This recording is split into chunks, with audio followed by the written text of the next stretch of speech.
every person is individual, and every person requires a different way of working and training with them. So finding good trainers, be able to think outside the box and work alongside the person is very key. Yeah, my name's Colin.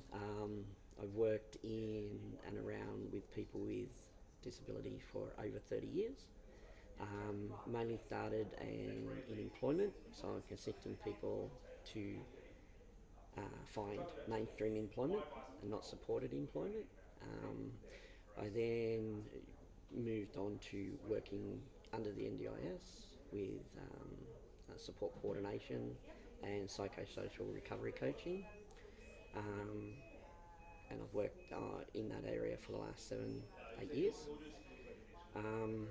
I've also been a martial artist for the last 13 years, and I teach a lot of people with mental health and autism, as well as I have one blind person that I work with as well. 13 years. I've been doing martial art for 13 years. So my local area around the Horsley Park area. So I teach the martial arts in the southwest of Sydney, so Preston's, Holsworthy, Campbelltown. So we cover a range across the southwest Sydney. And we also have dojos across pretty much the whole of Sydney. So we cover all the local areas. Born and bred in the southwest of Sydney, so lived there all my life. Live in the West Hoxton area, so worked in the southwest and western Sydney most of my life. Always helping participants in that area. Um, you know, live local, breathe local, and just helping where we can. So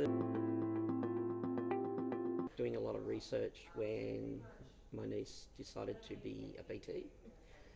So I started researching a lot of different organisations around PT and how I could help her grow. Basically come across fitness enhancement and went best of my world, best of her world, let's sort of make a move and let's see if we can combine the two and let the organically let it grow with a company that already established and well known, so that we can help more people than what we are individually. So finding good trainers for people with disabilities is a very hard thing because sometimes there's a perception that a person with a disability may not be able to do the same as an everyday person. I don't like the word normal, so I don't try to use it. But every person is individual, and every person requires a different way of working and training with them. So working with a vision impaired participant that most of the people that wanted to work with him only wanted to drive him places, where I'll go and work with him and we'll walk 10Ks every time we go, and so he wants to get out and walk. So we do that. We do 10K walks every week.